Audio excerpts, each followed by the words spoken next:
Le maire nous marie à la Marie.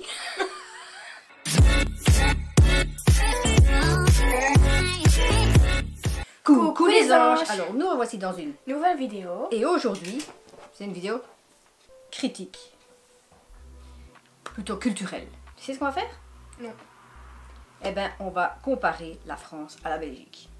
Est-ce que tu savais que le pays, ils sont très proches les deux pays, mais que malgré tout on est différents? Non. Bon, tu sais pas ça. Tu connais déjà l'histoire du papier essuie-tout? C'est déjà le gros point. Qu'est-ce que tu en sais? Bah, je sais pas moi. Donc ça, c'est de l'essuie-tout. Du Ça, Scotex. voilà, non. Le nom, c'est de l'essuie-tout. Et nous, en Belgique, on appelle ça du Scotex. Mais finalement, on a donné le nom de la marque qu'il a créée en premier lieu. Et les Français l'appellent le Sopalin. Voilà, qui est aussi une marque. Donc non, c'est de l'essuie-tout. C'est pas du Scotex, c'est pas du Sopalin. Il y a toujours des discussions avec les Français à ce niveau-là. Mais si maintenant on prend des essuie-tout lavables, il n'y a plus de marque, on dira du tissu. Ah, voilà, ça c'est la première chose. On n'est pas fort d'accord. Mais c'est petit encore. Ensuite, on a les serviettes. Le mot serviette. C'est quoi pour vous une serviette? Alors pour nous, c'est ceci. Ça sert à quoi? À nettoyer la bouche, les mains. Donc quand on fait un dîner, on a ceci à côté de notre assiette, qui est couvert pour la bouche, les mains, tout ça. Et bien apparemment chez vous en France, la serviette, c'est celle qu'on utilise pour le bain, quand on sort du bain. Ben, chez nous on appelle ça un essuie de bain ou un essuie. Donc si vous venez en Belgique et que vous me dites donne-moi une serviette, ben, on va vous donner ça. Pour vous sécher après le bain, je sais pas où vous irez, hein. Moins que vous soyez très petit. Donc faites attention, retenez-le. Pas une critique, c'est pas grave, mais retenez-le quoi. La serviette chez nous elle est petite. Ensuite, un autre truc, est-ce que tu connais ça? C'est une map. Mais non, on commence pas avec le néerlandais, ils vont pas s'en sortir. Donc nous on appelle ça une farte à anneaux. Et apparemment, vous les Français vous appelez ça, hein, tu sais? Classeur. Voilà. Donc pourquoi appelez-vous ça un classeur? Parce que tu classes des trucs dedans, donc c'est un classeur, c'est logique. Ah ouais, c'est pas faux. Une farte à anneaux, ok, les anneaux c'est pour... Mais du coup, moi je sais que chez nous maintenant on dit farte ou classeur. Donc c'est à cause de vous qu'on dit les deux. Bah, nous on a toujours appelé ça une farte. Voilà. Mais c'est vrai que c'est plus logique. On classe des papiers dans un classeur. Mais alors pourquoi farte? Une autre vidéo à réfléchir. Pourquoi le mot est sur tel objet? À voir. Truc suivant, est-ce que tu connais ça? Ne dis pas ce que tu penses. Donc nous on a en roller. C'est un rouleau blanc. Mais normalement on a des petits tubes avec les petits pinceaux, vous savez, que nous on appelle le Tipex.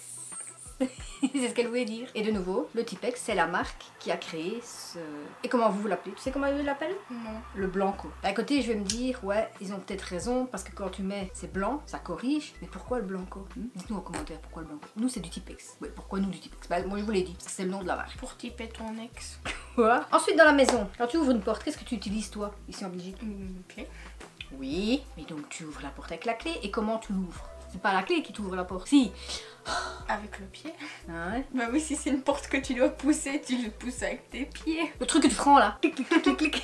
T'appelles ça comment toi? Une clinche. Voilà, nous on appelle ça une clinche. Et vous, vous appelez ça une poignée de porte. Alors là, je suis d'accord avec vous parce que je trouve que poignée de porte fait plus beau. Mais je pense que le mot clinche vient plutôt du bruxellaire. C'est plutôt une insulte. Espèce de clinche. C'est vrai aussi. Chez nous, le mot clinche aussi veut dire quelqu'un qui est pas très fut-fut quoi. Alors on lui dit, bah allez, quelle clinche là. Mais donc moi je trouve que poignée de porte c'est plus beau mais c'est plus long. Donc voilà comment nous on l'appelle, clinche. Et vous, poignée de porte. Il a fallu du temps, hein. Comment on ouvre une porte? Avec la clé, avec le pied. Avec la main. Avec la tête aussi. Je vous montrerai dans un TikTok. Après, encore une grosse discussion. Comme bon, les surtout, c'est pas une grosse discussion, mais bon. Ceci. C'est une coupe. Ben, nous, on appelle ça une couque. Au chocolat. Mais eux, les Français, ils appellent ça un pain au chocolat. Ou de la chocolatine. Mais non. Si. La chocolatine, c'est autre chose. Non. Comment non? Il y a des Français, ils appellent ça de la chocolatine. T'es sûr? Oui. Dites-nous en commentaire comment vous appelez ça, vous savez, le petit pain au chocolat ou chocolatine. Mais nous, c'est une couque. Alors, je sais que chez vous, les coupes, non, vous, ce style de truc, donc croissant, pain au chocolat, c'est des viennoiseries. Par contre, chez nous, les viennoiseries, c'est des styles de petits gâteaux avec de la crème, du sucre et tout ça. Nous, on appelle ça des viennoiseries. Et par contre, je pense que vous, ce que vous appelez cook, c'est des petits biscuits. Donc, à vérifier et dites-nous en commentaire si je ne suis pas dans le fond. Et donc, pain au chocolat ou chocolatine, quelle est la différence? Encore un truc à manger, ça tu connais, c'est du pain. Oui, oui, baguette. Oui, oui, baguette. Pourquoi oui, oui? La baguette. Tu connais la baguette? Oui. Ouais, t'es sûre? Oui. Vas-y, explique. C'est ce que je prends le dimanche et je me prends la boue et je mange comme ça. Ouais, c'est vrai. Mais attention, non. En fait, chez vous, vous appelez ça la baguette et nous, on appelle ça le pain français. Donc, ce que nous, on ne doit pas faire, c'est que quand on vient chez vous, on ne doit pas rentrer dans une boulangerie et dire je voudrais un pain français. Là, les gens, ils vont vous regarder et leur dire elle est folle celle-là. Enfin, maintenant, vous le savez peut-être, donc ils vont peut-être dire elle est belge celle-là. Et du coup, donc chez vous c'était la baguette qui est très fin, et chez nous c'est le pain français qui est plus gros. Et j'ai l'impression que c'est à cause de vous que maintenant on a les deux. Et toi lequel tu préfères? J'en ai aucune idée. Du moment qu'elle mange, elle est contente. Mais t'as quand même une préférence entre le pain français qui est gros ou la baguette qui est plus fine. Et qu'il y en a une qui est plus longue? Non, ils ont la même dimension. Oh là là là là là. Je sens l'esprit mal tourné qui va... Bon bref, on va arrêter sur le pain français. Donc vous c'est la baguette, nous c'est le pain français et la baguette. Tu sais que tu nous perturbes dans notre vie. Alors lui c'est le style... Personne ne m'a vu, mais tout le monde va me regarder. Voilà. Alors, ensuite, un endroit où on se marie. Tu sais où c'est? L'église. Non, oui. En bikini. Quoi? Pourquoi tu vas aller te marier en bikini, toi? Pourquoi pas? Non, C'était bref. à la plage. Vous mariez à la mairie avec le maire. Enfin non, pas avec le maire. Le maire vous marie. Oui. Par contre, nous, on se marie Ma à... mère, elle me marie. Le maire, pas ta mère. Donc, stop. Le maire nous marie à la Marie. Je reprends. Le maire chez vous, il vous marie à la mairie. Et nous, en fait, le bourgmestre, il nous marie à la maison communale. Où? Qu'est-ce que tu m'avais dit? L'hôtel de ville. L'hôtel de ville. Voilà. Pas des villes, hein. De ville. Oh là là. Vous voyez que c'était compliqué. Je vous l'avais dit que ça allait être compliqué. Hein. Donc, maire, mairie, bourgmestre, maison communale. Je sais même plus ce que je dois dire. Tu savais quand même. Et après, tu passes à l'église. Ok. Mais tu peux pas te marier à l'église sans être à la commune. Parce que si t'es pas marié à la commune, t'es pas marié. Tu compris? Bah alors tu te maries à Las Vegas. Oh, ça c'est dangereux. Encore une grosse discussion très très complexe. Les suites-vaisselle. Les suites-vaisselle, ça c'est ce que nous on emploie, mais que vous appelez le torchon. Et alors pourquoi c'est compliqué? Parce que nous, ce qui est torchon, c'est ceci pour nettoyer les sols. Donc chez nous en Belgique, le torchon lave les sols et les suites-vaisselle, la vaisselle. Par contre, chez vous, vous utilisez un torchon pour faire la vaisselle. Mais dites-moi en commentaire, vous ne l'utilisez que pour la vaisselle celui-là? Parce que je sais qu'il y en a certains qui l'utilisent pour le sol aussi. Moi, je vais plus manger chez vous les Français. Ben, une anecdote, j'avais une copine quand j'étais plus jeune, et à un moment je vois sa maman nettoyer les sols, et c'était avec ça.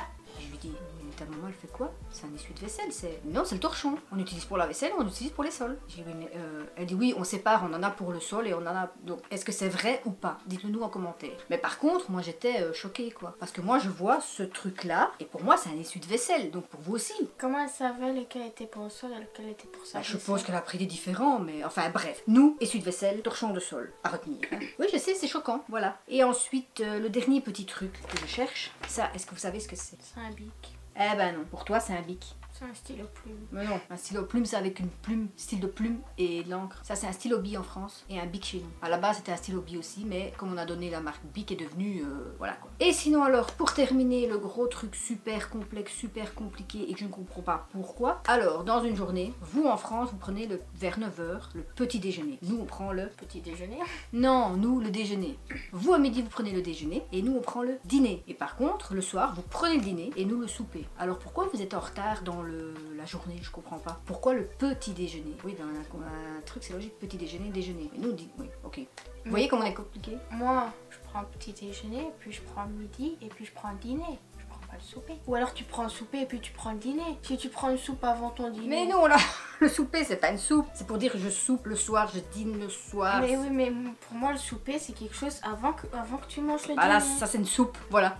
Elle me complique tout la vidéo, hein. Moi j'avais bien mis les points et elle me complique tout. Alors je vous rassure, elle est bien belge, hein. Mais elle doit avoir des petites traces de français, parce que c'est quand même pas normal. Nous on déjeune. Ah, moi je prends le petit déjeuner. En fait c'est compliqué parce qu'on se mélange les uns et les autres par rapport à ça. Donc voilà, j'espère que cette vidéo sur les comparaisons, parce qu'on va quand même la terminer là.